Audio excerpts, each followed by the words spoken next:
Gen Z এবং seven sisters এর মানে কি? যে অর্ক যাই থাকুক না কেন কম্পিউটার এবং ইন্টারনেট ভিত্তিক কাজ করতে আসাম, মেঘালয়, মিজোরাম 2,62,184 বর্গ কিলোমিটার। আর এই আমরা অনেকেই জানি না জেনজি এবং সেভেন সিস্টার্স এর মানে কি। জেনজি এর মানে হলো 1997 থেকে 2012 সালের মধ্যে যাদের জন্ম হয়েছে তাদেরকে জেনজি বা জেনারেশন জেড বলা হয়। তবে এটা নিয়েও মতবিরোধ রয়েছে।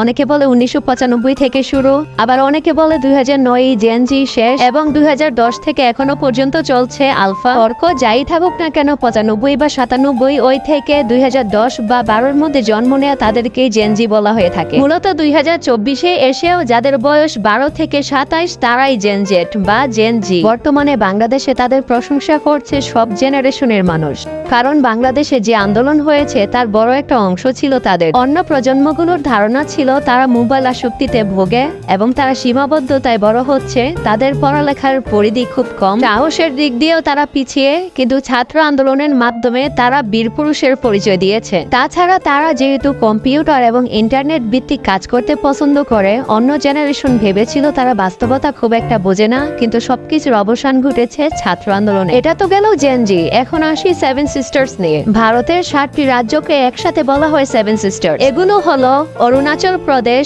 ত্রিপুরা, মণিপুর, আসাম, মেঘালয়, মিজোরাম এবং নাগাল্যান্ড। এই 7টি রাজ্য আগে ভারতের অন্তর্ভুক্ত ছিল না। 1972 সালে এই রাজ্যগুলোকে সেভেন সিস্টার্স এর মর্যাদা দেওয়া হয়, কারণ এই রাজ্যগুলো প্রত্যেকেই একে অন্যের উপর নির্ভরশীল। এই রাজ্যগুলোর মোট আয়তন 2,62,184 বর্গ কিলোমিটার। আর এই সেভেন সিস্টার্স নাম দেয়া ত্রিপুরার এক সাংবাদিকের। মূলত এই রাজ্যগুলো সামাজিক, সাংস্কৃতিক, রাজনৈতিকভাবে ওতপ্রোতভাবে জড়িত, সে কারণেই এই রাজ্যগুলোকে সাংবাদিক বনের আখ্যা দিয়েছে। কিন্তু সাম্প্রতিক বাংলাদেশে এর আলোচনা উঠেছে ডক্টর মোহাম্মদ ইউনুস যখন বলেছে বাংলাদেশের পরিস্থিতি যদি স্বাভাবিক না হয় তাহলে মিয়ানমার বা সেভেন সিস্টার্সে এর প্রভাব পড়তে পারে। এরপর থেকে আলোচনার কেন্দ্রে ছিল সেভেন সিস্টার্স। এটা সম্পর্কে অনেকেরই অজানা। তবে বিএনপির আমলেও কিন্তু সেভেন সিস্টার্স নিয়ে অনেক আলোচনা সমালোচনা হয়েছে। সেই আলোচনার মূল নায়ক ছিল সাবেক স্বরাষ্ট্র প্রতিমন্ত্রী লুৎফুজ্জামান বাবর। তার বিরুদ্ধে অভিযোগ ছিল 2004 সালে উনি সেভেন সিস্টার্সে 10 ট্রাক অস্ত্র পাঠাতে চেয়েছিল, যা নিয়ে ভারত অনেক বেশি শঙ্কিত ছিল। তবে নতুন করে সেভেন সিস্টার্স এর নাম নিয়ে ডক্টর ইউনুস আবারও মনে হয় ভারতকে ভয় ধরিয়ে দিল। তো আশা করি আপনারা জেএনজি এবং সেভেন সিস্টার সম্পর্কে ক্লিয়ার হয়েছেন। তো আল্লাহ হাফেজ।